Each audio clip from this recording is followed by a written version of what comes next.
వాగీశాద్యా సుమనస సర్వార్థానాముపక్రమే యం నత్వా కృతకృత్యాస్సు స్తన్నమామి గజాననం.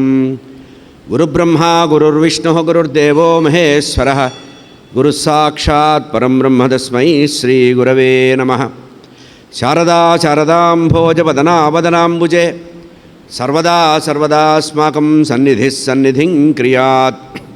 గురవే సర్వలోకానాం భిషజే భవరోగిణాం నిధయే సర్వవిద్యానాం దక్షిణామూర్తయే నమః. జ్ఞానానందమయం దేవం నిర్మలస్ఫటికాకృతిం ఆధారం సర్వవిద్యానాం హయగ్రీవముపాస్మహే.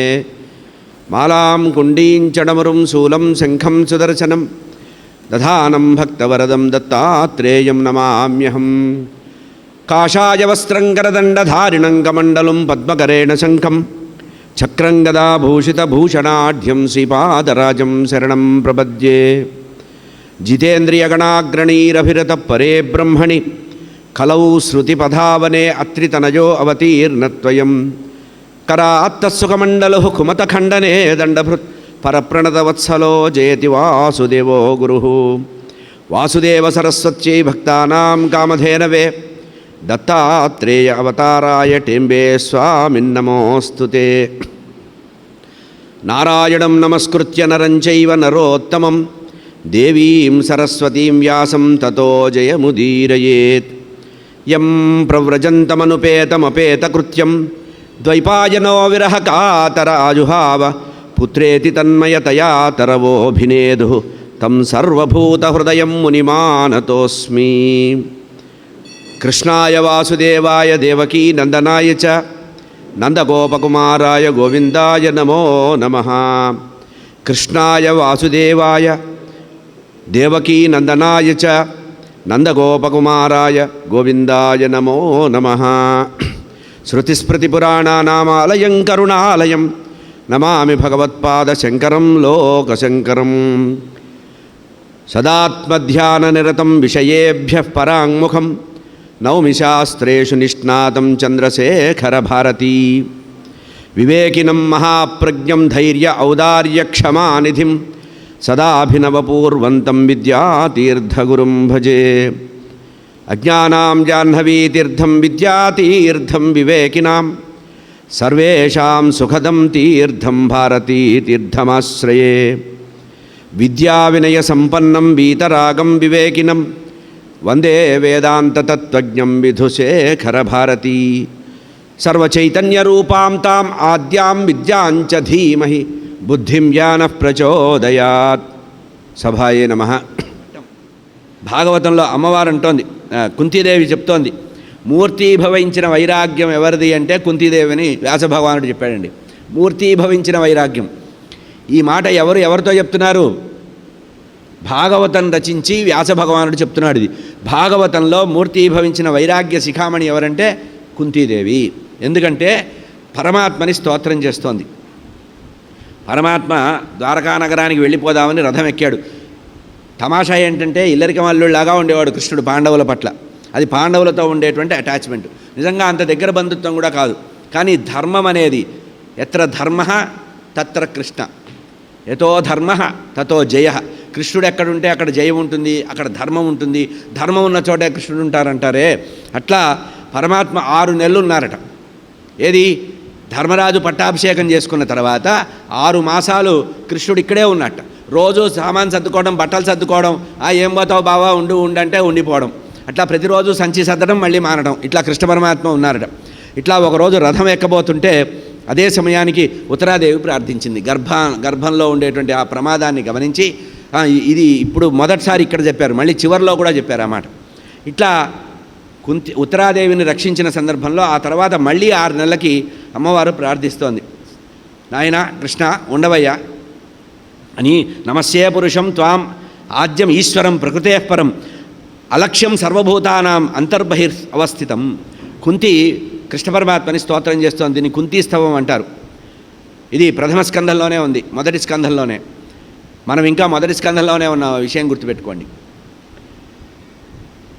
నీవు ప్రకృతికి అవతల ఉండేటువంటి, ప్రకృతికి అతీతమైన వాడివి. నమస్యే పురుషం త్వాం ఆద్యం ఈశ్వరం ప్రకృతికి ఆవలగా ఉండేటువంటి ఆది పురుషుడివి, ఆదినారాయణమూర్తివి నువ్వు, సర్వాంతర్యామివి, సర్వ జగన్ నియామకుడివి నువ్వే. నీ మాయ అతీతమైనది, ఎవడు కూడా నీ మాయను ఊహించలేడు. ఇంద్రియ గోచరం కానటువంటి నీ యొక్క రూపం ఏదైతే ఉందో సర్వప్రాణుల్లో అంతఃకరణల్లో నువ్వు ఉంటావు, సర్వజీవుల్లో కూడా అంతఃకరణల్లో నువ్వు ఉంటావు. అటువంటి నీవు జగత్కారణుడివి, నిన్ను నేను స్తోత్రం చేస్తున్నానని చాలా ప్రసిద్ధమైన శ్లోకం ఇది. కృష్ణాయ వాసుదేవాయ దేవకీ నందనాయ చ నందగోపకుమారాయ గోవిందాయ నమో నమః. సాధారణంగా భగవంతుడి భక్తి ఉన్నవాళ్ళు అమాయకులు అనుకుంటారు. లోకంలో ఒక బ్రాండ్ వేస్తారు, ఆయన అమాయకుడండి, నోట్లో వేలు పెట్టినా కొరకడని. కానీ కుంతిదేవి చాలా చాలా తెలివిగలది, చమత్కారం. అంటే భగవంతుడు కూడా బుట్టలో వేసుకోవడం ఎట్లాగో బాగా తెలిసినటువంటి మహాభక్తురాలు కుంతిదేవి. ఇక్కడ ఈ స్తోత్రంలో ఎంత అందంగా స్తోత్రం చేసిందంటే కృష్ణాయ వాసుదేవాయ, వసుదేవుడికి సంబంధించిన చెల్లెలు ఆమె కనుక తన పుట్టింటి సంబంధాన్ని కలుపుకుంటూ కృష్ణాయ వాసుదేవాయ దేవకీ నందనాయ చ, మధురా నగరంలో పుట్టినటువంటి కృష్ణ పరమాత్మని కృష్ణాయ వాసుదేవాయ, కృష్ణ ఓ కృష్ణ పరమాత్మ వసుదేవుడి కుమారుడా అని స్తోత్రం చేసింది. పక్కనే దేవకీ నందనాయ చ, దేవకీ వసుదేవుల యొక్క కుమారుడా అని. ఇంతటితో అంటే అయిపోతుందా? కృష్ణుడు బాగా ప్రసన్నం కాడు. వెంటనే ఏమంది? నందగోపకుమారాయ గోవిందాయ నమో నమః. నందగోకులంలో ఉండేటువంటి ఆ యశోద నందుల యొక్క కుమారుడైనటువంటి ఓ పరమాత్మ నీకు నమస్కారం. అంతటితో కూడా ముగించలా. పరమాత్మకి బాగా ఇష్టమేమిటి? గోవులు ఇష్టం. గోవిందాయ నమో నమః. ఇది అమ్మవారు కుంతిదేవి స్తోత్రం. కృష్ణాయ వాసుదేవాయ దేవకీ నందనాయ చ నందగోపకుమారాయ గోవిందాయ నమో నమః. ఇక నందగోపకుమారాయ అన్న దాంట్లో కూడా వ్యాఖ్యానాలు అందమేం చెప్పారంటే అందరికీ ఆనందం ఇచ్చేవాట. నందకుమారుడు, నందనందనుడు అన్నారు కదా. నందనందనుడు అంటే అర్థం ఏంటంటే సర్వజగన్నియామకుడైనటువంటి పరమాత్మ అందరికీ, కేవలం నందమహారాజుకే కాదయ్యా, అందరికీ కూడా ఆనందాన్ని కలిగించేవాడు. నందయతి ఇతి, అందరినీ కూడా ఆనందపరిచేవాడు అని. అట్లా స్తోత్రం చేసిన తర్వాత సాధారణంగా ఎవరికైనా చిన్నతనంలో స్కూల్లో చదువుకున్న రోజులో లేకపోతే బాల్యంలోనో చిన్నప్పుడు ఆడుకున్నప్పుడో ఆ రూపాన్ని కానీ ఆ వర్ణన కానీ చేస్తే హృదయం తొందరగా వాళ్ళకి చేరిపోతుంది. అట్లాగే ఈ కుంతిదేవి స్తోత్రం చేస్తూ ఏం చేసిందంటే పరమాత్మ యొక్క బాల్యాన్ని గుర్తు చేసింది, బాల్యంలో ఉండేటువంటి విషయాలన్నీ గుర్తు చేసింది. ఆ తర్వాత పరమాత్మని పూజించడానికి తన దగ్గర పుష్పాలు లేవు, మానసిక పూజ చేసింది. మానసిక పూజ చాలా ఉన్నతమని చెప్తుందండి భాగవతంలో, ప్రత్యేకంగా ఉద్ధవ గీతలో కూడా మనకు చెప్తారు. అన్నిటికంటే మానస పూజ చాలా గొప్పది. నీ దగ్గర పరికరాలు లేకపోతే నీ హృదయ పుష్పాన్నే సమర్పించమన్నారు. ఇక్కడ అమ్మవారు చెప్తోంది కుంతిదేవి, నమః పంకజనాభాయ నమః పంకజమాలినే నమః పంకజనేత్రాయ నమస్తే పంకజాంఘ్రయే. నేను వేరే చోట నుంచి కమలాలు లేదా కలువలు నీకు ఎక్కడి నుంచి తీసుకురానయ్యా, నీ దగ్గరే ఉన్నవి నీకే ఇస్తున్నానని చెప్పింది. అంటే పరమాత్మ ఎట్లాంటి వారట? నమః పంకజనాభాయ, కమల గర్భుడు కదా పరమాత్మ విష్ణుమూర్తి, కనుక కమలము గర్భమునందు ఉన్న నీకు నమస్కారమయ్యా. నమః పంకజమాలినే, కమలాల యొక్క మాల వేసుకున్నటువంటి, కుందమాల వేసుకున్నటువంటి నీకు నమస్కారం. నమః పంకజనేత్రాయ, నీ కళ్ళు కలువల్లాగా ఉంటాయ్యా, అటువంటి కమలనైనా నీకు నమస్కారం.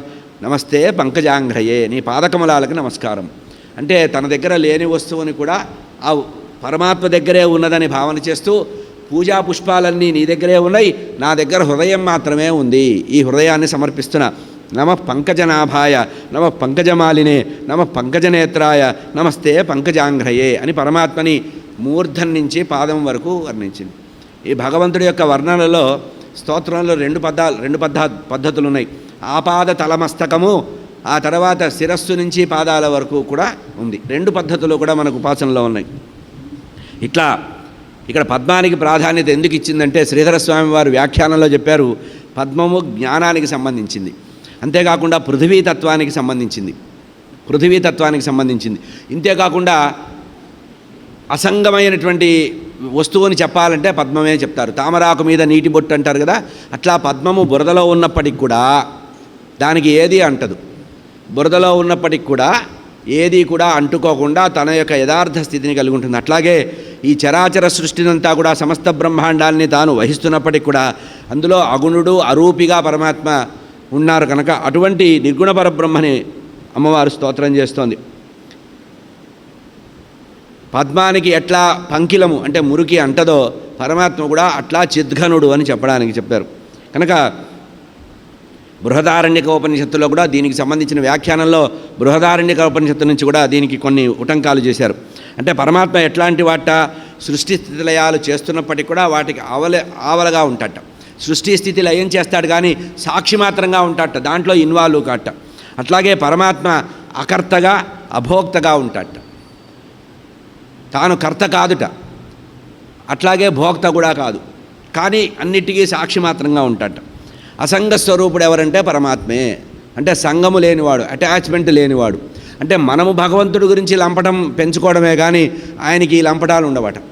అంటే సర్వజీవుల పట్ల సమభావం కలిగి ఉంటాడు పరమాత్మ.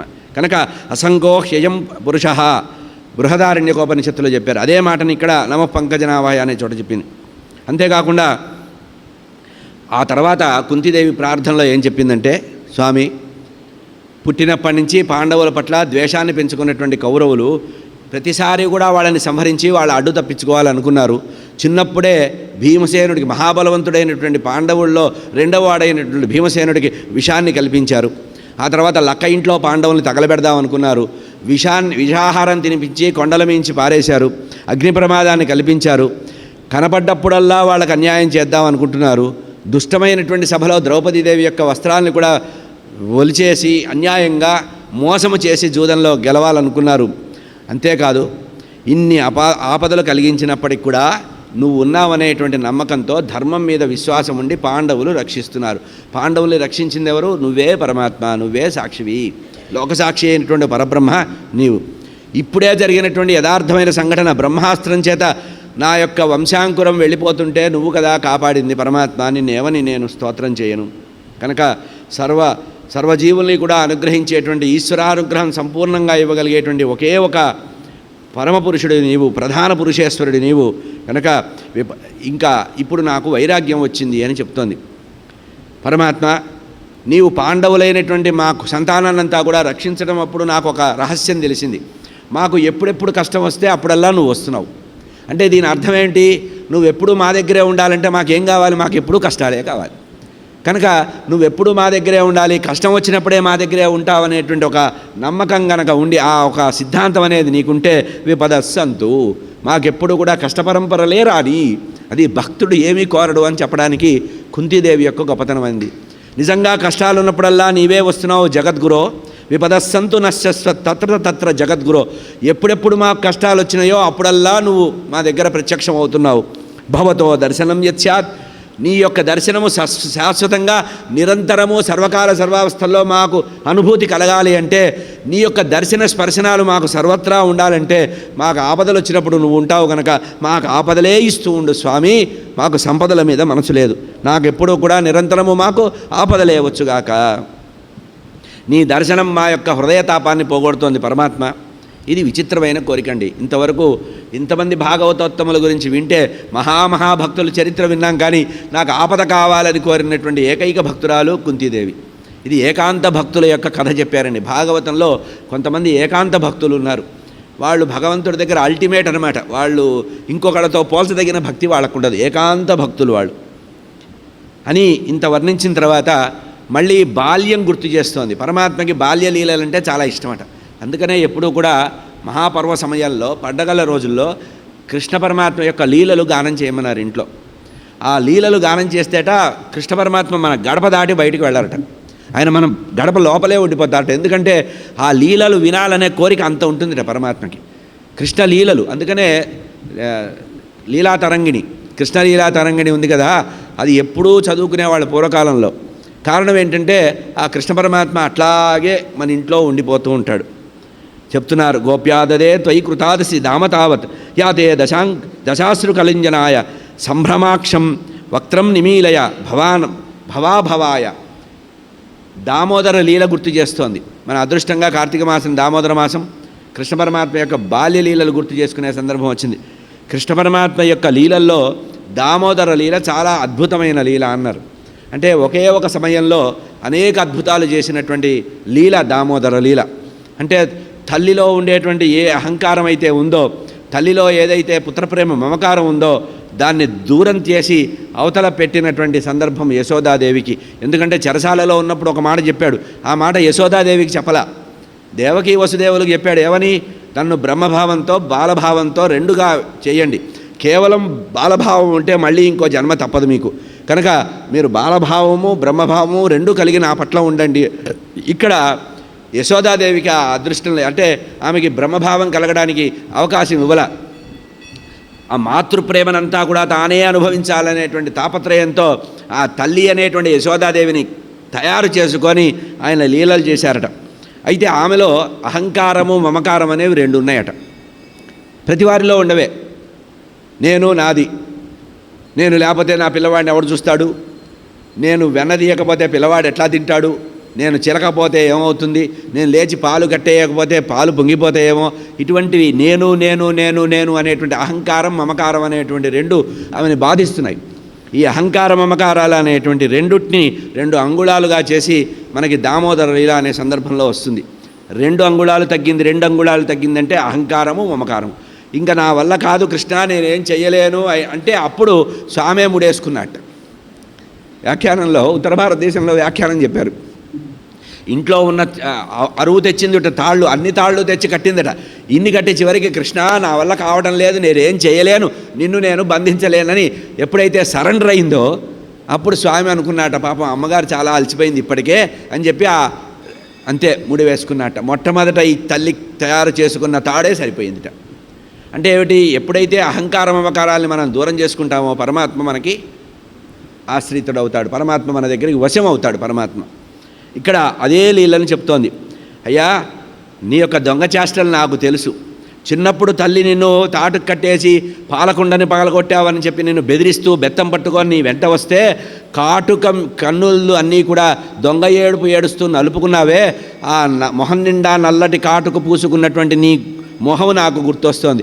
ఇప్పుడేదో నువ్వు విశ్వరూపం చూపించాను, భగవద్గీత చేశాను, అది చేశాను, ఇది చేశాను, మమ మాయ అంటావు. నీ మాయలని నా దగ్గర కాదయ్యా, కనుక నీ గొప్పతనం అంతా కూడా నాకు తెలుసు. ఎందుకు, నా వసుదేవుడి యొక్క కుమారుడివి నువ్వు, కనుక నా మేనల్లుడు అయ్యా. నీవు పాలపుండ పగలగొట్టినప్పుడు కానీ, అల్లరి చేసినప్పుడు కానీ, యశోదాదేవి కోపం వచ్చినప్పుడు కానీ, ఆమె చేతిలో బెత్తం పట్టుకొని పరిగెత్తినప్పుడు కానీ, ఏ రూపమైతే ఉందో ఆ రూపమంతా కూడా నా కళ్ళ ముందు కనపడుతోంది. ఇప్పుడు ఇంత ఎదిగినా కూడా ఆ బాలకృష్ణుడే నా కన్నుల ముందు కనపడుతున్నాడు. నేయం శోభితస్యే తత్ర యథేదానీం గదాధర అని పరమాత్మని గదాధర అని స్తోత్రం చేసింది అమ్మవారు. కురుభూమిలో అసాధారణమైనటువంటి అనేకమైనటువంటి నీ యొక్క పాద పద్మాలతో ఈ కురుభూమి అంతా కూడా పవిత్రమైంది. పరమాత్మ యొక్క పాదాల మీద శంఖచక్ర గదా పద్మాలు ఉంటాయట, పరమాత్మ యొక్క పాదాలకి ఉంటాయి. మనకి ఇది ఎక్కడ గుర్తొస్తుందంటే, అక్రూరుడు నందగోకులంలో వెళ్ళినప్పుడు పరమాత్మ యొక్క పాద చిహ్నాలు చూసి గుర్తుపడతాడు, పరమాత్మ అడవి నుంచి తిరిగి వచ్చేశాడని. అట్లా నీ యొక్క పాదపద్మాల చిహ్నాలతో ఈ భూమండలం అంతా కూడా పవిత్రమైంది. అట్లా నీ పాదపద్మాలను నేను నమస్కరిస్తున్నాను. చివరికి ఒక మాట చెప్పింది, అయ్యా, నాకు జీవితంలో కోరిక అనేది నశించింది. అధ విశ్వేశ విశ్వాత్మం విశ్వమూర్తే స్వకేశుమే స్నేహపాసం చింది దృఢం పాండుసు వృక్షసు. నాకు ఇటు పుట్టింటి వాళ్ళ పట్ల కానీ, ఇటు మెట్టింటి వాళ్ళ పట్ల కానీ, ఇద్దరి పట్ల కూడా మోహాన్ని వదిలిపెట్టేటట్టు చెయ్యి. కనుక నాకు ఇటు పుట్టింటి వాళ్ళు, అత్తింటి వాళ్ళు అనేటువంటి కౌరవులు, లేదా తర్వాత వృష్టివంశీయులు, యాదవ వంశం వాళ్ళు, వృష్టివంశం వాళ్ళు రెండు కూడా నాకు బంధాన్ని వేస్తున్నారు. అనురాగం అనేటువంటి ఆత్మీయ బంధం ఉంది. కనుక నాకు వీటి నుంచి తెంచివేయి, నాకు భవబంధాల నుంచి దూరం చేయమని కోరింది. ఈ విధంగా కృష్ణ పరమాత్మని చివరిగా కోరింది. శ్రీకృష్ణ కృష్ణ సఖ, ఓ పరమాత్మ. ఇట్లా చెప్పిన మాట ఏంటంటే కృష్ణ సఖ అన్నది. అమ్మవారు ఎంత గడుసుగా మాట్లాడుతోంది కుంతీదేవి చూడండి. ఇక్కడ కృష్ణ సఖ అంటే అర్జునుడి సఖుడా అని. అంటే నువ్వేదో పెద్ద అంటావేమో, మా అబ్బాయి పేరు కూడా నీ పేరే నాయనా, మా కోడలి పేరు కూడా నీ పేరే. ఓ కృష్ణ సఖ, నీ అనుగ్రహం ఎప్పుడూ కూడా మా మీద ఉండాలి. యాదవ వంశం చాలా గొప్పదని లోకంలో ఉండి ఆ యాదవ వంశాన్ని నిర్ణయించుకొని వచ్చావు నువ్వు. అటువంటి యాదవ వంశాన్ని పవిత్రం చేసినటువంటి నీవు గోవిందుడివి, ముకుందుడివి, బ్రాహ్మణ ప్రియుడివి. ఇటువంటి నీకు నమస్కారం అని అమ్మవారు తదేకంగా నమస్కరించిందిట. ఇక్కడ వ్యాస భగవానుడు ఈ ఘట్టం రాసిన తర్వాత ఎవరైతే ఈ ఘట్టాన్ని స్మరణ చేస్తారో, ఎందుకంటే ఈ దీర్ఘంగా ఉంది, చాలా జరాసంధుని చంపడము అవన్నీ కూడా ఇక్కడ విశేషాలు ఉన్నాయి. ఇది ఎవరైతే పరమాత్మకు సంబంధించిన కుంతీదేవి చేసిన స్తోత్రాన్ని ఎవరైతే ఎక్కువగా మననం చేస్తూ ఉంటారో ఆత్మజ్ఞానం వృద్ధి అవుతుందట. మనలో ఆత్మజ్ఞానము పరబ్రహ్మకి దగ్గర అవ్వడం అనేటువంటి స్థాయి చాలా దగ్గర చేసేటువంటి మహత్తరమైనటువంటి స్తోత్రము కుంతీస్తవం. ఇక దాని తర్వాత భీష్మస్తవం కొంచెం వేగంగా వెళతా, ఎందుకంటే ఈరోజు ధ్రువుణ్ణి కూడా పూర్తి చేయాలి, చాలా కథలు మిగిలిపోయినాయి. ఉత్తరాగర్భాన్ని రక్షించిన తర్వాత కృష్ణ పరమాత్మ అక్కడి నుంచి ప్రయాణాన్ని వాయిదా వేస్తూ వేస్తూ వెళ్ళిపోదామని మళ్ళీ ఉంటే అనుకోకుండా యుద్ధభూమిలో అంపశయ్య మీద ఉన్న ఉత్తరాయణం కోసం ప్రతీక్షిస్తున్నటువంటి భీష్మ పితామహుడు గుర్తొచ్చాడు. స్వామిని తదేకంగా వాసుదేవ ద్వాదశాక్షరి మహామంత్రంతో భీష్మ పితామహుడు యుద్ధభూమిలో స్మరిస్తున్నాడు. అతని మనసంతా కూడా ఏకమైపోయింది, శరీరం అంతా కూడా రక్తసిక్తమై ఉంది, బాణాలు గుచ్చుకున్నాయి, అనేకమైనటువంటి బాణాలు గుచ్చుకున్నాయి. అట్లా ఉన్నప్పటికి కూడా తదేకంగా ఆ పరమాత్మ మీదే దృష్టి పెట్టాట. ఉత్తరాయణం వచ్చే వరకు ఆగినటువంటి ఏది అతనికి ఒక వరం ఉంది కదా, స్వచ్ఛంద మరణం అనేటువంటి వరం ఉండడం వల్ల దాన్ని దృష్టిలో పెట్టుకొని ఉత్తరాయణం ఎప్పుడు వస్తుందా అని ఎదురు చూస్తున్నటువంటి ఆ భీష్మ పితామహుడు గురించి గుర్తొచ్చింది. వచ్చి వెంటనే దృష్ట్వా నిపతితం భూమౌ, యుద్ధభూమిలో నేల మీద అంపశయ్య మీద పడుకున్నటువంటి ఆ భీష్మ పితామహుడిని స్వర్గం నుంచి జారిపడినటువంటి దేవతామూర్తిలాగా ఉన్నట్టండి. అప్పటికి చాలా రోజులైంది యుద్ధం జరిగి ఉన్నప్పటికి కూడా ఆ యుద్ధభూమిలో ఒక పక్కన శవాలున్నాయి, నక్కలు తోడేళ్లు తిరుగుతున్నాయి, అయినా సరే భగవన్నామం చేత పవిత్రంగా ఉన్నట్ట. స్వర్గం నుంచి జారిపడినటువంటి దేవతామూర్తిలాగా ఉన్నటువంటి ఆ భీష్మ పితామహుణ్ణి సపరివారంగా కృష్ణ పరమాత్మ చూశాట. పాండవులు వెంట వచ్చారు, వ్యాస భగవానుడు వచ్చాడు, ఎంతోమంది వచ్చారట. అటువంటి భీష్మ పితామహుడు తాన్ సమేతాన్ మహాభాగం ఉపలభ్య వసోత్తమ, అష్టవసువుల్లో ఒకడైనటువంటి భీష్మ పితామహుడు స్వచ్ఛంద మరణం ఉన్న కారణంగా తన యొక్క మాటని నియంత్రించుకొని మాట్లాడడం ఆపేసి అప్పటికే చాలా రోజులైంది, కానీ భగవన్నామాన్ని మాత్రం మననం చేస్తున్నాడు. దీనికే భారతంలో చెప్పిన ఆపద్ధర్మం అనేటువంటి ధర్మం గుర్తుపెట్టుకోవాలండి. మనం మామూలుగా అన్నీ బాగున్నప్పుడే సంధ్యావందనం చేయం, భగవంతుడి దీపం వెలిగించాం. కానీ ఆపద్ధర్మంలో కూడా భగవంతుడిని ధ్యానించవచ్చు అని చెబుతోంది శాస్త్రం. మంచం మీద ఉన్నప్పటికి కూడా భస్మస్నానం చేసి, అంటే భస్మాన్ని పెట్టుకొని భగవదారాధన, భగవంతుడి యొక్క నామస్మరణ కానీ పారాయణ కానీ చేయవచ్చు. కేవలం మడిబట్ట కట్టుకోవాలి, పట్టుబట్ట కట్టుకోవాలి, స్నానం చేయాలి, ఇవన్నీ బాహ్యాచారాలు. కేవలము అన్నీ కుదిరినప్పుడు మాత్రం తప్పకుండా చేయాలి. ఇట్లా చెప్పాం కదా అని పొద్దున్నే లేచి పెట్టేసి పల్లాండని ఈ పద్ధతి కాదు. కేవలము అది ఆపద్ధర్మంగా చెప్పారు. ఇంకా శాస్త్రంలో ఎంత చెప్పారు, మా తండ్రి గారు చెప్పేవారు. వారి తాతగారు మల్లాది రామకృష్ణ విద్యోచ్చయ్యన్ల గారు వారు చేసేవారట. ఆ రోజుల్లో కాశీకి వెళ్ళాలంటే 3 రోజుల్లో 4 రోజుల్లో రైల్లో ప్రయాణం చేయాల్సి వచ్చేదట. ఆ రైల్లో ప్రయాణం చేసేయాలంటే భోగిల్లో నీళ్లు, ఇప్పుడైతే ప్రతి స్టేషన్లో నీళ్లు నింపుతున్నారు, కానీ అప్పుడు ఒక్కసారి నీళ్లు నింపితే మళ్ళీ ఉండేవి కావు. వీళ్ళు ఆ రోజుల్లో బిందెలు తీసుకెళ్లేవాళ్ళు. బిందెలు కూడా ఎన్నాళ్ళు పడితే ఎవడో దాహం అవుతుందంటే ఇచ్చేవాళ్ళు. కానీ వారికి సకాల సంధ్యావందనం చేసే నియమం ఉండేదట. మల్లాది రామకృష్ణ విద్యోచ్చయ్యన్ల గారు అంటే మా తండ్రి గారి తాతగారు, వారికి ఎంత నియమం ఉండేదట. మధ్యలో ఎక్కడైనా ఆగితే ప్లాట్ఫామ్ మీద అయినా నీళ్లు పట్టుకొని సమయానికి అర్ఘ్యప్రదానం చేసేవారట. అది కూడా దొరక్కపోతే తన దగ్గర ఉండేటువంటి భస్మం ఉంటుంది కదా, భస్మము తీసుకొని అర్ఘ్యప్రదానం చేసేవారట. అది కూడా దొరక్కపోతే ఇసుకతో అర్ఘ్యప్రదానం చేసేవారట. అంటే సకాలంగా సదాచార నిర్వహణ చేయాలి. మనం అన్నీ దొరికితేనే చేయం.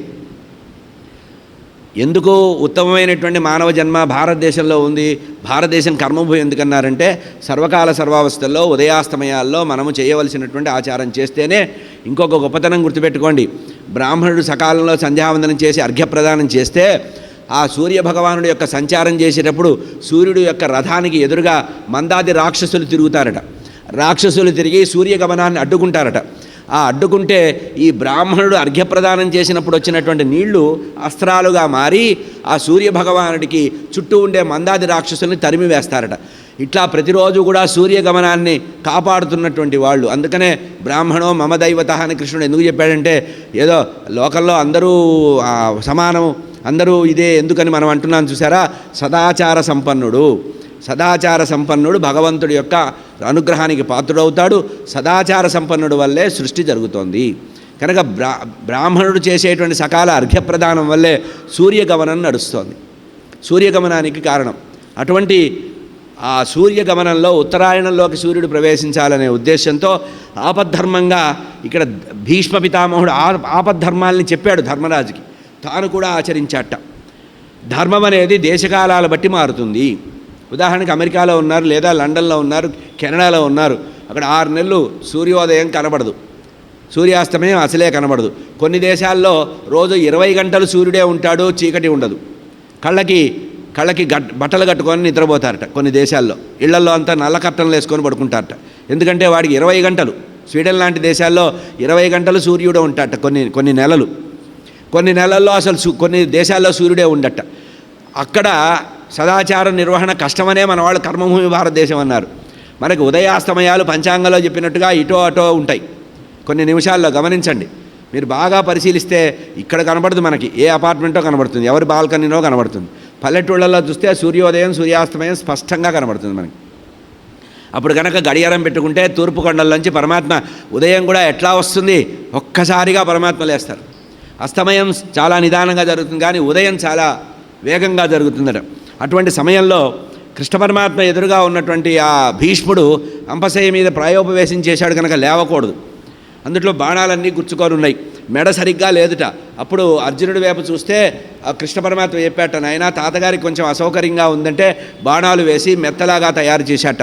ఆ తర్వాత దాహం వద్దని సైగ చేస్తే కృష్ణ పరమాత్మ చెప్పారట, ఎవరో సరదాగా చెప్తారు కొంతమంది, వాడో వీడో గ్లాసులో నీళ్లు తెచ్చారట, ఈ జలము తాగరు, ఎందుకంటే ఆయన ప్రాయోపవేశంలో ఉన్నారు, తల్లి యొక్క అనుగ్రహం కావాలి అంటే అప్పుడు అర్జునుడు బాణం వేస్తే పాతాళ నుంచి గంగ వచ్చిందని అది నేరుగా భీష్ముడి యొక్క నోటికి చేరిందన్నారు. కృష్ణంచ తత్ప్రభావజ్ఞ ఆసీనం జగదీశ్వరం హృదిస్థం పూజయామాస మాయయోపాత్త విగ్రహం. మాయామయుడిగా మాయారూపంగా మాయా అవతారం ఎత్తినటువంటి కృష్ణ పరమాత్మ యొక్క యథార్థమైనటువంటి శక్తియుక్తులన్నీ తెలుసుకున్నటువంటి సాక్షాత్తు పరబ్రహ్మే కృష్ణుడని బాగా తెలుసుకున్నటువంటి ఆ భీష్మ పితామహుడు కృష్ణ పరమాత్మని తదేకంగా చూస్తున్నట్టు, అట్లాగే చూస్తున్నట్టు, ఏకాకారంలో చూస్తున్నాడు. అంటే పరమాత్మలో లయం కావడానికి సిద్ధంగా ఉన్నాడు. అట్లా లయం కావడానికి సిద్ధంగా ఉండి ఈ దేహాన్ని ఎందుకు ధరిస్తున్నానా అని అనుకుంటూ పరమాత్మ మీదే మనసు పెట్టుకొని, మన కోసం కదా పరమాత్మ పాంచభౌతికమైన శరీరంతో కనబడుతున్నారు, ఇతన్ని అందరూ అన్ని రకాలుగా అనుకుంటున్నారని యథార్థంగా పరమాత్మలో ఉండేటువంటి కృష్ణ పరమాత్మలో ఉండే పరబ్రహ్మ స్వరూపాన్ని భావన చేసి మనసు కళ్ళు మూసుకొని పరమాత్మని తలుచుకున్నట్ట, పరమాత్మని పూజ చేస్తున్నారు. ఈ విషయాన్ని కృష్ణ పరమాత్మ గమనించి కొంచెం దగ్గరికి వచ్చారట. అంటే స్పర్శ ద్వారా కూడా ఆదరం కలుగుతుంది కనుక స్పర్శ. పాండపుత్రాన్ ఉపాసీనాన్ ప్రశ్రయం ప్రేమ సంగతాత్. పాండవులు వినయంగా చేతులు కట్టుకొని దగ్గరకు వచ్చారట. అర్జునుడైతే గజగజ వణుకుతున్నాడు, ఎందుకంటే తాతగారిని కొట్టిన దెబ్బలు కొట్టకుండా ఇంత జాగా కూడా విడవకుండా బాణాలు వేసి వేసి వదిలిపెట్టాడు కదా, దాంతో కొంచెము మానసికమైనటువంటి ఆందోళనలో ఉన్నట్ట అర్జునుడు. ధర్మరాజు అనుకున్నట్ట, చూస్తూ ఉండగా కళ్ళ ఎదురుగా తాతగారిని పోగొట్టుకొని ఈ తాతగారి వల్లే కదా ఇన్నాళ్ళు మనం క్షేమంగా ఉన్నాము, తాతగారిని మనం కూడా కడుపున పెట్టుకుంటున్నాం కదా అని అతను కూడా బాధగా ఉన్నట్టు. ఇట్లా బాధగా ఉంటే భీష్ముడు మాత్రం ఆ మనవళ్ళని చూసి చాలా కళ్ళ కొనల నుంచి నీళ్ళు వచ్చినాయట.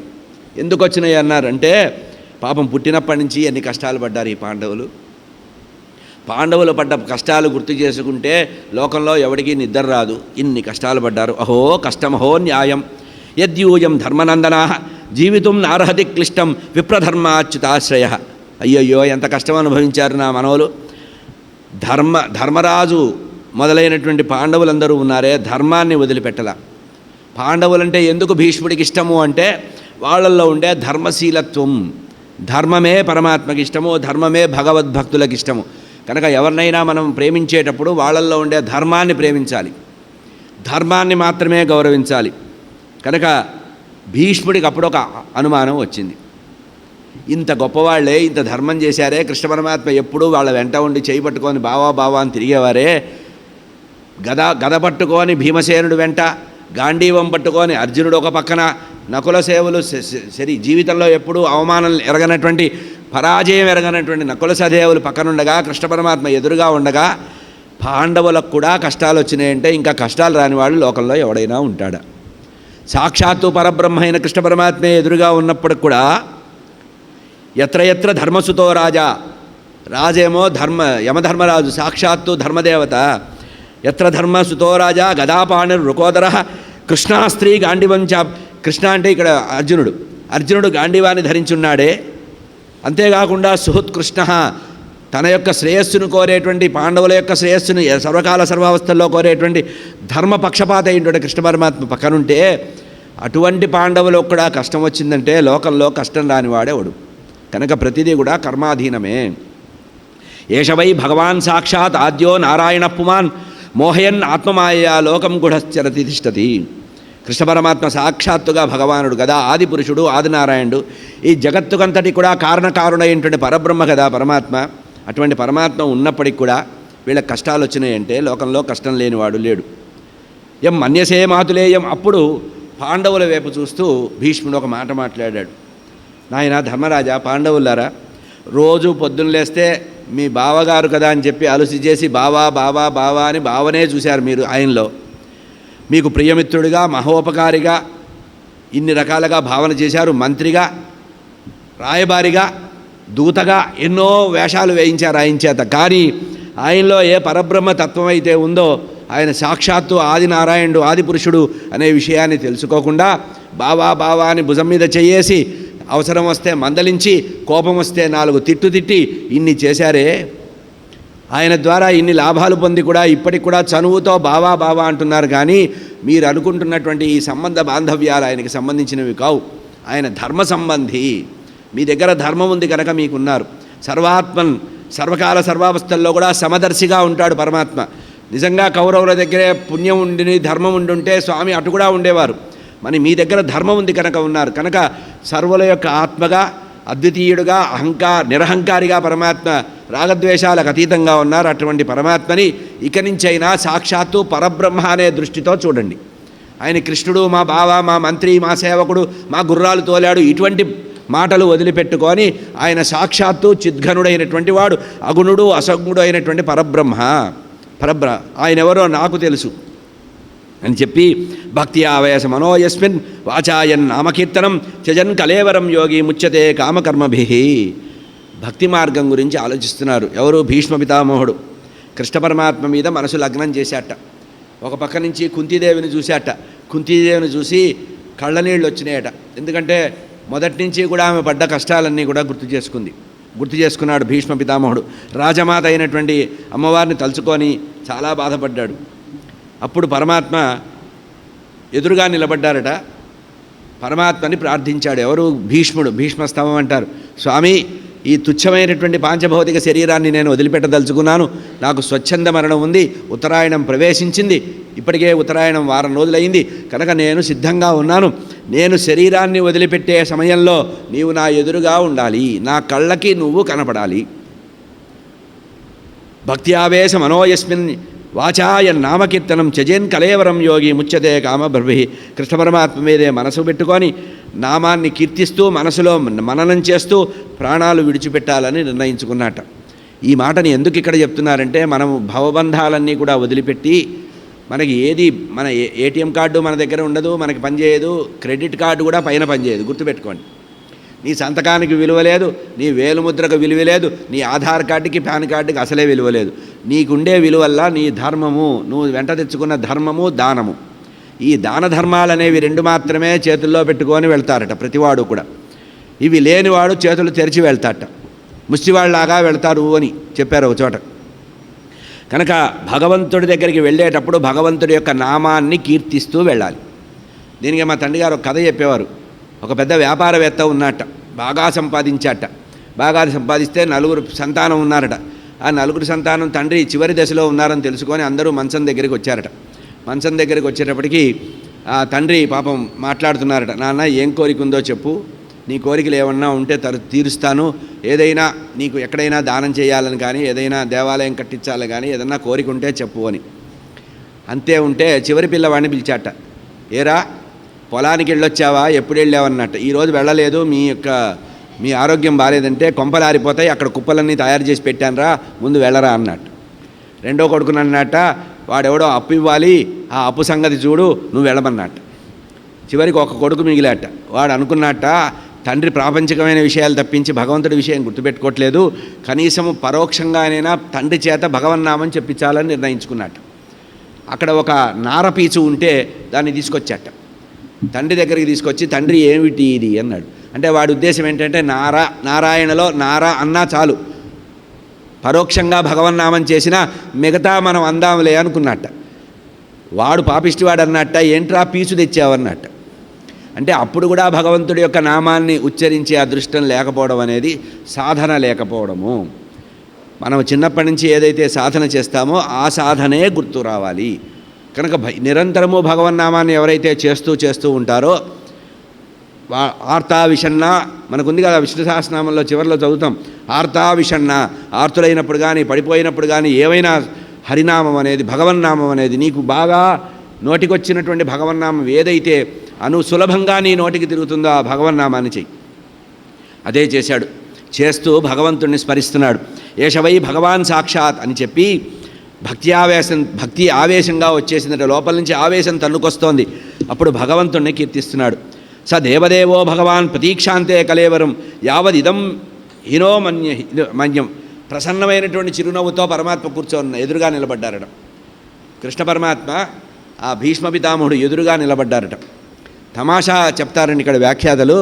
అంతవరకు బాగా రక్తము గడ్డగట్టి పుండ్లు వచ్చి చాలా బాధపడుతున్నటువంటి భీష్మ పితామహుడు కృష్ణ పరమాత్మ అక్కడికి వచ్చి కృష్ణ పరమాత్మని ఎదురుగా సాక్షాత్తుగా ఏ నామరూపాలతో అయితే తాను దర్శించాలనుకున్నాడో ఇన్నాళ్ళు నామరూపంలో దర్శించాడు, ఇప్పుడు రూపంలో దర్శిస్తున్నాడు. కనుక ఆ మొత్తం అన్నీ కూడా వెళ్ళిపోయినాయట. ఆ బాధలనేవి లేవుట. ఒక బాణం ఉందని కానీ తాను అంపశయ్య మీద ఉన్నాను కానీ ఆ విషయం గుర్తురాలేదుట. గుర్తు చేయకుండా ప్రసన్నమైనటువంటి చిరునవ్వులతో పరమాత్మ కమలనయనుడైనటువంటి కృష్ణ పరమాత్మ ఎదురుగా చూస్తూ ఉండగా, ఈ మాటను నిదానంగా ఎందుకు చెప్తున్నానంటే మనకి చివరిలో ఈ స్థితి రావాలి.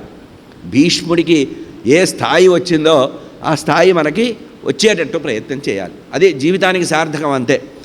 ప్రసన్నమైనటువంటి గంభీరమైన చిరునవ్వులు కన్నులలో ఉంటే ముఖపద్మాన్ని చూస్తూ దేవదేవుడైనటువంటి నారాయణ పరబ్రహ్మని చూస్తున్నట్ట భీష్మ పితామహుడు. ఇప్పుడు భీష్మ పితామహుడికి ఎదురుగా కృష్ణ పరమాత్మ ఉన్నప్పటికీ కూడా ధ్యానంలో ఉండిపోయాట. కృష్ణ పరమాత్మ ఎదురుగా ఉన్నప్పటికీ కూడా ధ్యానంలో ఏ మూర్తినైతే తాను స్థాపన చేసుకున్నాడో ఆ మూర్తి కనబడుతోందిట. అయితే కృష్ణ పరమాత్మ గమనించారట, ఇది నన్ను ధ్యాన రూపంలో గమనిస్తున్నాడు, నేను ఎదురుగా ఉన్నా కూడా అని చెప్పి అతని యొక్క దృష్టిని మళ్లించాలని అప్పుడు ధర్మరాజును ముందుకు తోశారట. విశుద్ధాయ ధారణయా హతాశుభ దీక్షయ, పరమ పవిత్రమైనటువంటి భగవద్రూపాన్ని ధ్యానిస్తూ ఎటువంటి దోషము లేకుండా నిర్మలమైనటువంటి మనస్సుతో ఉన్నట్ట. ఇట్లా ఉన్నటువంటి భీష్మ పితామహుడు పరమాత్మని స్తోత్రం చేశాడండి. ఇక్కడ కూడా కుంతీదేవి స్తోత్రం చేసినట్టే వీరి స్తోత్రం కూడా చాలా బాగా ఉంటుంది. త్రిభువన కమనం తమాలవర్ణం రవికర గౌరవరాంబరం దధానే వపుర అలక కులావృతానాబ్జం విజయ సఖే రతిమస్తుమే అనవద్యాహ.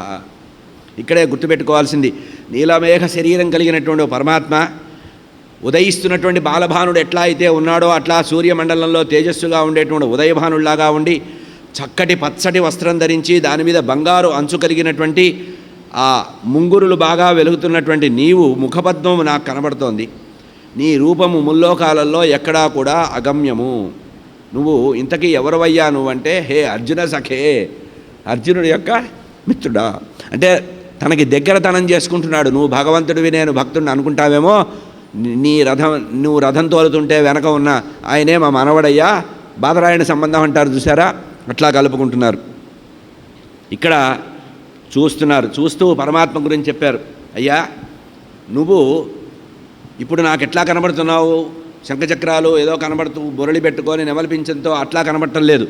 యుద్ధభూమిలో అర్జునుడు కింద మీద అయిపోతూ ఓడిపోతానా అంటుంటే, లేదు ఈరోజు నేను భీష్ముణ్ణి చంపుతాను అని చక్రము చేతిలో పట్టుకొని ఆయుధం ధరించనని ఏ పరబ్రహ్మ అయినటువంటి నువ్వు వాక్కు ఇచ్చావో ఆ వాక్కుని ఒట్టు తీసి గట్టు మీద పెట్టి భక్తపరాధనుడు ఏంటంటే నీవు అటు అర్జునుడిని ఇటు నన్ను ఉద్ధరించడానికి కుప్పించి ఎగసి కుండలంబుల కాంతి గగన భాగం వెళ్ళ గప్పికొనగా అని పరమాత్మ చెప్తున్నారు. నువ్వు ఆ యుద్ధభూమిలో నాకు వీరకృష్ణుడే నాకు కనబడుతున్నాడు అన్నాడు. అంటే యద్భావం తద్భవతి. వీరక్షత్రుడైన వాడు పరమాత్మలో కూడా వీరత్వాన్నే చూశాడు. వీరత్వాన్ని పరమాత్మలో గమనించారన్నమాట. పార్థసారథిగా ఉన్నటువంటి నీవు నా పరువు పోతుంది, ఆగు కృష్ణ అని అడ్డుకుంటున్నప్పటికి కూడా చెయ్యి విదిలించుకొని రథం మించి ఒక దూకి చక్రం పట్టుకొని నా దగ్గరికి వచ్చావే, ఆ రూపం నాకు కనబడుతోంది. అంటే అర్థమైంది ఏమిటంటే, నేను నిజమైన భక్తుణ్ణి, నువ్వు నా దగ్గర ఓడిపోవడానికి సిద్ధంగా ఉన్నావు, కానీ నిన్ను ఓడనివ్వను అని నేనే వెళ్ళిపోయాను అన్నట్టుగా చెప్తున్నారు. ఇట్లా మాట్లాడుతూ కుంతిదేవి వైపు చూసి అందరినీ చూసి మౌనంగా ఉండిపోయాట. పరమాత్మ మనసులో పరమాత్మని పూర్ణంగా నింపుకొని అట్లాగే చూస్తూ పరమాత్మలో లయమయ్యాట. హరయే నమః. భీష్మ పితామహుడు ఈ విధంగా పరమాత్మలో లయమయ్యాట. ఈ పరమాత్మలో ఎప్పుడైతే లయమయ్యాడో ఆకాశంలో తత్త దుందుభయో అనేదుహు, ఆకాశంలో దుందుభులు మోగినేయట. దేవతలందరూ వచ్చి పుష్పక విమానాల్లో పుష్పాలు కురిపించారట. అక్కడ తత్ర దుందుభయో అనేదుహు దేవ మానవవాదిత శంఖధ్వనులన్నీ వచ్చినాయట, జయ జయధ్వానాలు చేశారట. ఇదే సందర్భంలో భీష్ముడు నిర్యాణం చెందడానికి ముందే ఆ పరమాత్మ ఎదురుగా స్తోత్రం చేసి ధర్మాలు చెప్పాడు. ఇది మీకు భీష్మపర్వంలో శాంతి పర్వం, అనుశాసనిక పర్వంలో ఆపద్ధర్మము, రకరకాల ధర్మాలు చెప్పారు. చివరిలో ఆపద్ధర్మం చెప్పారు. కనుక రాజధర్మము, కుటుంబ ధర్మము, వాయు వరసలు ఎట్లా ఉంటాయి, ఇవన్నీ కూడా భారతంలో శాంతి పర్వం, అనుశాసన పర్వం ప్రతి అక్షరం కనుక మనం చదివితే మన సనాతనమైన వైదిక ధర్మం ఎంత గొప్పది, మన భారతదేశం ఎంత గొప్పది, మన వేదవాంగ్మయం ఎంత గొప్పది, మన ఆచార విధానం ఎంత గొప్పది, మొత్తం శాంతి పర్వం, అనుశాసన పర్వం, ఈ రెండు పర్వాలు మహాభారతంలో ప్రత్యేకంగా మనకు కనబడతాయి. ఇక్కడికి అయిపోయింది. తర్వాత భీమసేనుడు అక్కడ యుద్ధంలో గెలవడం, ఊరుభంగం చేయడం, అభిమన్యుడికి ఊరుభంగం చేయడం, ఇవన్నీ జరిగినాయి. ధర్మరాజు రాజ్యం చేస్తున్నాడు. రాజ్యం చేస్తున్న తర్వాత ఇక్కడే మనకి అనేకమైనటువంటి కథలు చిన్న చిన్నగా వస్తాయి. అది మనకి ప్రత్యక్షంగా భాగవతంతో సంబంధం లేకపోయినప్పటికీ కూడా ఒకటి ఏంటంటే ద్రోణ పరాభవం అనేది, మన అశ్వత్థామ పరాభవం అనేది వచ్చిన తర్వాత ఈ ఒకానొక సందర్భంలో ధర్మరాజు అర్జునుడికి చెప్తాడు, నాయన కృష్ణ పరమాత్మ వెళ్ళి 6 నెలలైంది, ఇంతవరకు అక్కడి నుంచి వర్తమానం లేదు, పరమాత్మని చూసి చాలా రోజులైంది, ఒకసారి వెళ్ళి నువ్వు చాలా సన్నిహితుడివి కనుక వెళ్ళి పరమాత్మని చూసి రమ్మన్నారు. అట్లా పరమాత్మని చూడడానికి వెళ్ళడం, ఆ పరమాత్మని అక్కడ చూడడం అనేటువంటి పరిస్థితి, అక్కడ కృష్ణ పరమాత్మ నిర్యాణం మళ్ళీ ఏకాదశి స్కందంలో వస్తుంది కనుక అది అక్కడికి ఆపుతున్నా. ఈ మాట కూడా ఎందుకు చెప్తున్నానంటే పరమాత్మ యొక్క అవతార సమాప్తితో భాగవతం ప్రారంభమైందని చెప్పడానికి. ఇక పరీక్షిత్ మహారాజు యొక్క జన్మ వృత్తాంతం చెప్తున్నారు ఇక్కడ శౌనకాది మహాములకు సూత పౌరాణికుల వారు చెప్పింది. ఇంకా మనకి సుఖయోగిందుల వారు కథలోకి రాలేదు. ఇప్పుడంతా కూడా నైమిసారణ్యంలోనే కథ ఉంది కనుక శౌనకాది మహాములు అడిగారు సూత పౌరాణికుల వారిని, అయ్యా అశ్వత్థామ ప్రయోగించినటువంటి బ్రహ్మశిరోనామాస్త్రం అనేది బాధించిందన్నారు కదా, అప్పుడు దాని నుంచి రక్షించబడ్డటువంటి ఆ ఉత్తరా గర్భంలో నుంచి ఉన్న శిశువు వివరాలు చెప్పవలసింది, అతనికి ఏం పేరు పెట్టారు అని అడిగితే అప్పుడు చెప్తున్నారు శౌనకాది మహాములకు సూత పౌరాణికులు వారు చెప్తున్నారు, రాతవో అనుగ్రహార్థాయ విష్ణునా ప్రభవిష్ణునా తస్మాన్ నామ్నా విష్ణురాత ఇతి లోకే బృహచ్రవాహ భవిష్యతి నసందేహ మహాభాగవతో మహాన్. వ్యాసభగవానుడు ఇక్కడ ముందే చెప్పేస్తున్నాడు, సయేషలోకే విఖ్యాత పరీక్షితి యత్ ప్రభు గర్భే దృష్టమనుధ్యాయన్ పరీక్షేత సరే నరేశ్వర. ఇక్కడ పరీక్షిత్ మహారాజుకు 2 పేర్లు ఉన్నాయట. విష్ణుమూర్తి చేత గర్భస్థమైనటువంటి శిశువుగా ఉన్నటువంటి ఆ పిల్లవాడు ఉత్తరాదేవి యొక్క కుమారుడు విష్ణుమూర్తి యొక్క చేత రక్షించబడ్డాడు గనక విష్ణునా రాతో, విష్ణువు చేత రక్షించాడు గనక అతన్ని విష్ణురాతుడు అన్నారు. ఇక సయేషలోకే విఖ్యాత పెరుగుతున్నాడు. చిన్నప్పుడు బియ్యంలో పేరు రాసింది మాత్రం ధర్మరాజే రాసి ఉంటాడు, అక్కడ ఎవరు లేరుగా గతిపాపం ధర్మరాజే రాశారు, తాతగారే రాశారు. ధర్మరాజు రాసిన పేరేంటి విష్ణురాతుడు అని. అయితే తర్వాత ఇతను పెరుగుతున్నాడు, అడుగులు వేస్తున్నాడు, ఇంట్లో ఎవరొచ్చినా పలకరిస్తున్నాడు. అయితే ఇతనికి ఒక సందేహం కలిగింది. తాను తల్లి గర్భంలో ఉన్నప్పుడు ఒక ఆయన వచ్చి శంఖచక్ర గదా పద్మాలు పట్టుకొని నన్ను రక్షించాడు, నా గర్భంలో నా చుట్టూ తిరిగి నన్ను కాపాడాడు, బ్రహ్మశిరోనామాస్త్రం అశ్వత్థామ వేసిన బ్రహ్మాస్త్రం నుంచి నన్ను కాపాడాడే, ఆయన ఎవరా అని ఇంటికి ఎవరొచ్చినా మొహంలో మొహం పెట్టి చూసేవాట. ఎట్లా చూసేవాడు? పరీక్షగా చూసేవాట. ప్రతివాడి మొహంలో మొహం పెట్టి పరీక్షగా చూశాడు కనుక అతనికి పరీక్షిత్తు అని లోకంలో పౌరుషనామం ఏర్పడింది. అతని యథార్థమైన పేరు విష్ణురాతుడు. స ఏషలోకే విఖ్యాత పరీక్షితి యత్ ప్రభు.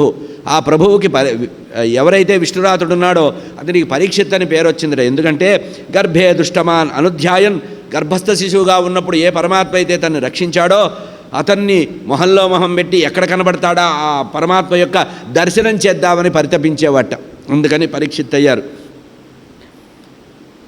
ఇట్లా ఉంటూ ఉండగా పరమాత్మ యొక్క లీలలు అనంతంగా ఉంటాయి.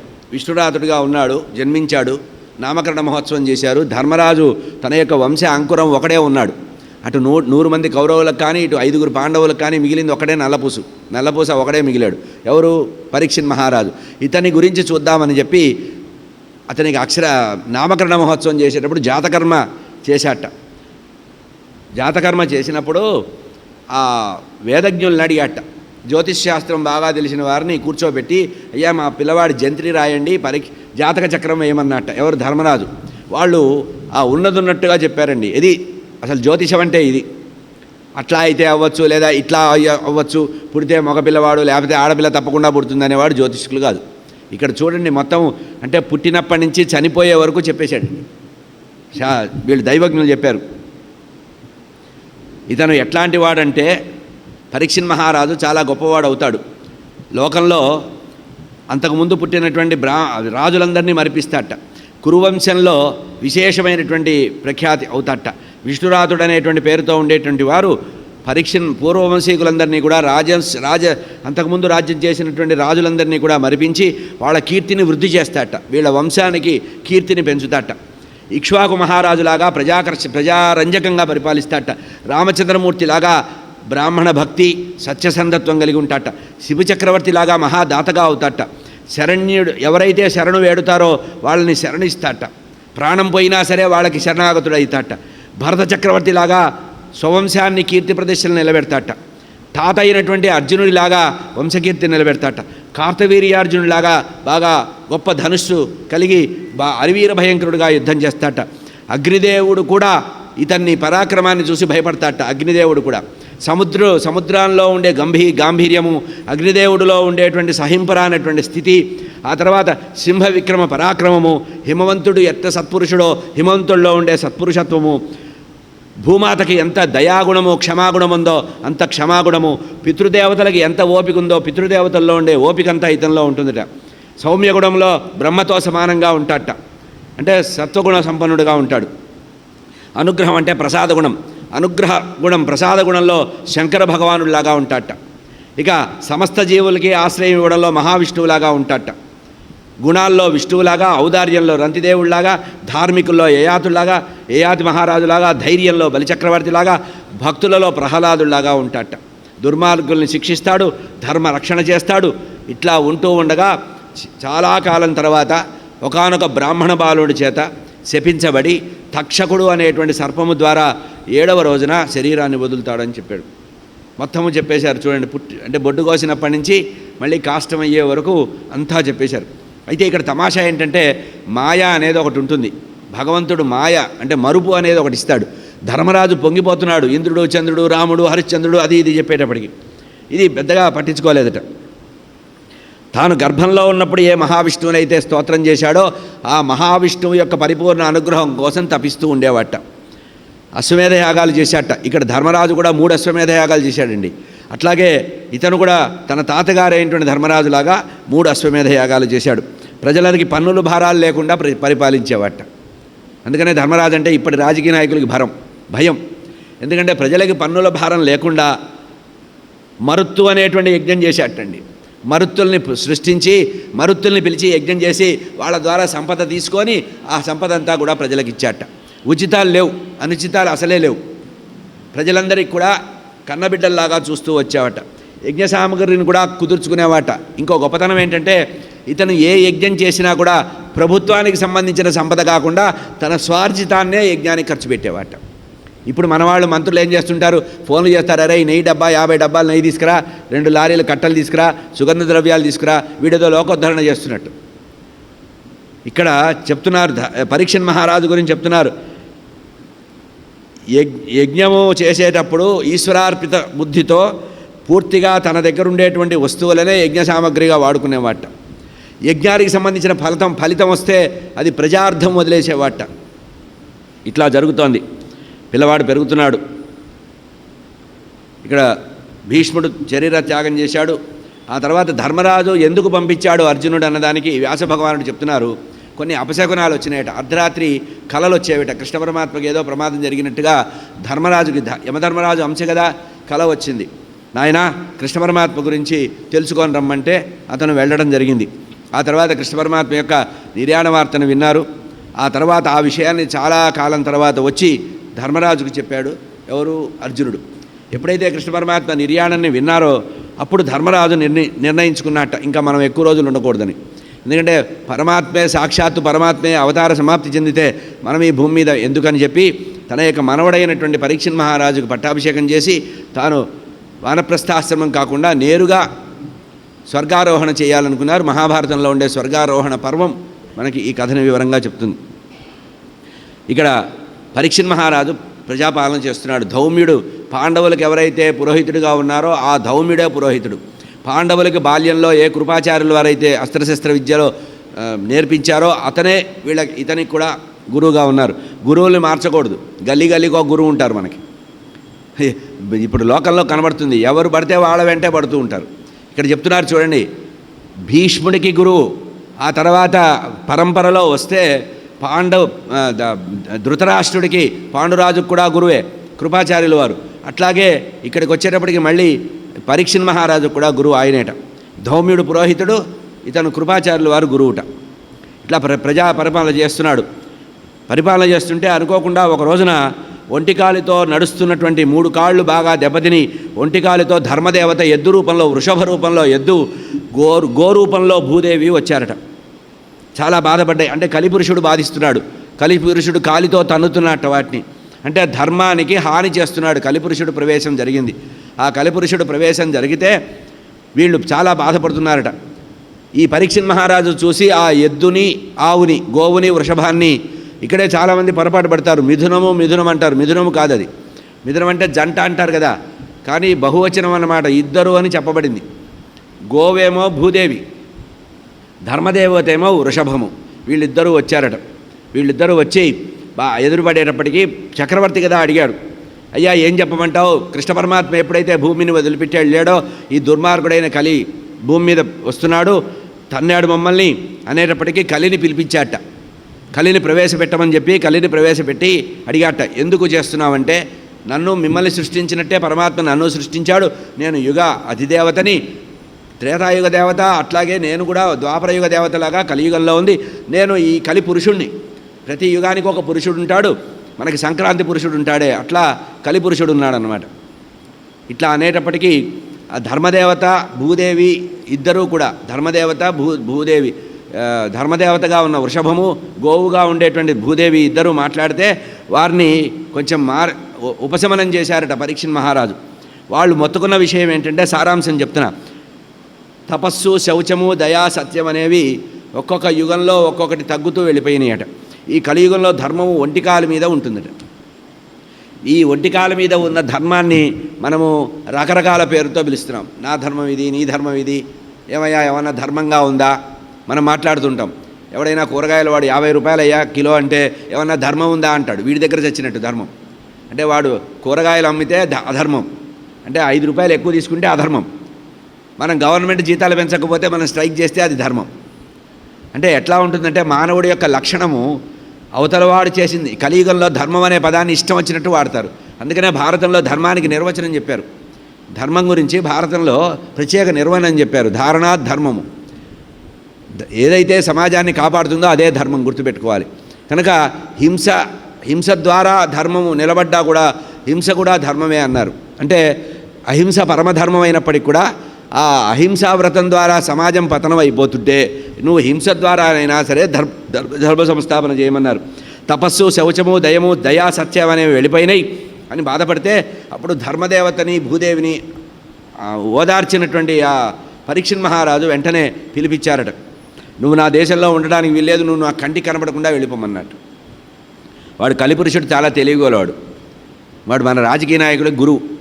ఏమన్నట్ట, నేను ఏదో నీ దేశం నుంచి వెళ్తా బాగానే ఉంది, కానీ ఏదో ఒక ఆశ్రయం లేకుండా నేను ఉండలేను. ఎక్కడో ఒకటి ఉండాలి, నాకు ఒక కొంప గూడు ఉండాలి. కనుక నేను నాకంటూ ఒక కేటగిరీ, ఒక జనాన్ని పెట్టు, వాళ్ళని నమ్ముకొని వాళ్ళని చెడగొడుతూ బతుకుతా చెదపురుగులాగా అని కోరాట. సరే అయితే ఒక పని చేయి, నీకు వరం ఇస్తున్నా, 3 వరాలు ఇస్తున్నా. ఏమిటది? ద్యూతంలో నువ్వు ఉండు, జూదంలో ఉండు, మద్యపానంలో ఉండు, వ్యామోహంలో, శారీరక వ్యామోహంలో నువ్వు ఉండు, ప్రాణి వధలో, హింసా ధర్మంలో నువ్వు ఉండు అని ఈ 4 స్థానాలు ఇచ్చాట. 4 స్థానాల్లో నువ్వు ఉండమన్నారు కలిపురుషుడు. కలిపురుషుడు చాలా సంతోషపడ్డాట. ఒక్కొక్కటి తలుచుకున్నట్ట. జూదం, అబ్బో బ్రహ్మాండమైనది. మద్యపానం, దీనివల్లే ప్రభుత్వాలు నడుస్తాయి భవిష్యత్తులో, అప్పుడే అనుకున్నాడు. సో ఇది కూడా మనకి గ్యారంటీ స్కీమే. ఉచిత పథకాల్లో ఇది కూడా ఉంది. జూతము, మద్యపానము, ఇక్కడ స్త్రీ సంగమం అన్నారనుకోండి, అది వ్యామోహం కింద మార్చుకుందాం. అట్లాగే ప్రాణివధ, హింస, ఇట్లా 4 నువ్వు ఉండమంటే కలిపురుషుడు అనుకున్నట్ట, ఎంతో దయాలువు, నాకు వరాలు ఇస్తున్నాడంటే ఈయన చాలా గొప్పవాడు, ఇంకొకటి ఏదన్నా తీసుకుందాము, ఒక మల్టీపర్పస్ వరం ఏదన్నా యాచిద్దాం అనుకున్నట్ట. అప్పుడు ఆయన ఏం చెప్పాట, సరే ఒక పని చేయి, బంగారంలో ఉండిపోమన్నాడు. అమ్మ చాలా అనుకున్నట్ట. ఎందుకంటే ఈ యొక్క బంగారమే అందరినీ కూడా బురిడి కొట్టిస్తుంటుంది. ఈ బంగారం వల్ల ఏమొచ్చిందిట, వాడికి 4 ఆల్రెడీ వచ్చేసినాయి వరాలు, ఇది బంగారం వెంట వచ్చినాయిట. పరోక్షంగా వచ్చిన వరాలు ఏంటంటే అబద్ధం, బంగారం అనే దాని దగ్గర అబద్ధం అనేది వచ్చింది. ఆ తర్వాత మదము, ఆ తర్వాత స్త్రీ వ్యామోహం, హింస, వైరం, ఇవన్నీ కూడా బంగారంతో పాటు సప్లిమెంటరీగా బోనస్గా వచ్చాయి. కాంప్లిమెంటరీస్ అంటారే, ఈ కాంప్లిమెంటరీగా కలిపురుషుడికి వచ్చేసినాయట. చాలా సంతోషపడ్డాట, వెళ్ళిపోయాడు అక్కడి నుంచి. వెళ్ళిపోయేటప్పుడు ఏం చేశాట, పరీక్షణ్ మహారాజుకు 3 సార్లు ప్రదక్షిణం చేసి కాళ్ళకు మొక్కి వెళ్ళిపోయాట. వెంటనే వాడు వెళ్ళిపోగానే చీ అనుకొని కాళ్ళు కడుక్కొని వెంటనే పరీక్షణ్ మహారాజు ఆ ధర్మదేవతని భూదేవిని పిలిచి వాటి యొక్క పాదాలని మరి సరిచేశాట, విరిగిపోయినటువంటి పాదాలని. అంటే ధర్మ సంస్థాపన చేశాడు, సింబాలిక్గా ధర్మ సంస్థాపన చేశాట. ప్రజల్ని బాగా పరిపాలిస్తున్నాడు. ఎంతటి వాడికి కూడా ఏదో ఒక సమస్యలు ఉంటాయి. జీవితంలో సమస్య లేనివాడు ఫోటో అయిపోతాడు. సమస్యలు ఉంటేనే భూమి మీద ఉంటారు, గుర్తుపెట్టుకోవాలి. అన్ని సమస్యలు అయిపోయినాయి అంటే వాళ్ళు ఫోటో అయిపోయారనే అర్థం. ఇట్లా పరీక్షణ్ మహారాజు ప్రజల్ని పరిపాలిస్తున్నాడు. పరిపాలిస్తూ ఉంటే ఇక్కడ సూత పౌరాణికుల వారు శౌనకాది మహామంలో చెప్పారు. నైమిషారణ్య మహాక్షేత్రంలో జరిగిన విశేషం చెప్తున్నారు. నైమిషారణ్యంలో చెప్తున్నారు కథ. ఇంత గొప్పవాడైనటువంటి ఆ బ్రాహ్మణ భక్తుడైనటువంటి పరీక్షణ్ మహారాజు ఒకానొక బ్రాహ్మణ శాపంతో 7వ రోజు శరీరం వదిలాడని చెప్పి వదిలేశాడు. ఎవరు? సూత పౌరాణికుడు. సస్పెన్స్ కూడా ఉండాలి కదా, మీకు నైమిషారణ్య కథల్లో చాలా సస్పెన్స్ ఉంటుంది. వాటి బట్టే సినిమాలు తీశారు మనవాళ్ళు. ఒక్కసారి ఆలోచించండి, మనం టీవీలో చూసే సీరియల్స్ కానీ, నవలలు కానీ, ఇంకా సినిమాలు కానీ, ఇవన్నీ కూడా రామాయణ భారత భాగవత కథలే తీసుకున్నారు, గుర్తుపెట్టుకోండి. వీళ్ళనంటే రావణాసురుడు, దుర్యోధనుడు, కీచకుడు, అంతేగా, మనకి ఇంకేం ఇవే లక్షణాలు ఉంటాయి. అయితే వాడు ప్యాంటు షర్ట్ వేసుకుంటాడు, వాళ్ళు మాత్రం కిరీటాలు పెట్టుకున్నారు, అంతే తేడా. అట్లా ఇక్కడ విశేషం ఏంటంటే కలి వరాలు తీసుకున్నాడు కానీ ఒక కంట కనిపెడుతున్నట్ట. సదాచార సంపన్నుడి దగ్గరికి వెళ్ళకూడదని నాకు భగవంతుడు ఆదేశం ఉంది. ఈ పరీక్షణ్ మహారాజు ఎప్పుడైనా బుట్టలో పడబోతాడా, ఏదైనా కారణం చేత నాకు దొరకపోతాడా అని ఎదురు చూస్తున్నట్ట, బుట్ట పట్టుకొని చూస్తున్నాడు, ఎప్పుడు దొరుకుతాడా వేసేద్దామని అట్లా ఆలోచిస్తున్నాడు. అయితే ఈ శాపం అనేది కలి ప్రభావం వల్లే వచ్చిందన్నారు. కనుక మనము కలిని దూరం చేసుకోవాలంటే సదాచారం తూచా తప్పకుండా పాటించాలి అనేది ఈ కథ ద్వారా తెలుస్తుంది. పరీక్షణ్ మహారాజే జయించలేకపోయాడు కలిని. వెంటనే స్వస్తి ప్రజాభ్య పరిపాలయంతాం న్యాయేన మార్గేణ మహిమహేషాః గోబ్రాహ్మణేభ్య శుభమస్తు నిత్యం లోకాః సమస్తాః సుఖినో భవంతు. కాలే వర్షతు పర్జన్య పృథివీ సస్యశాలిని దేశోయం క్షోభరహితః బ్రాహ్మణాः సంతు నిర్భయా అపుత్రా పుత్రిణः సంతు పుత్రిణः సంతు పౌత్రిణः అధనాः సధనాः సంతు జీవంతు శరదాం శతం. మంగళం కోసలేంద్రాయ మహనీయ గుణాబ్ధయే చక్రవర్తి తనూజాయ సార్వభౌమాయ మంగళం. Thanks for watching. Please comment, like, share and subscribe our channel.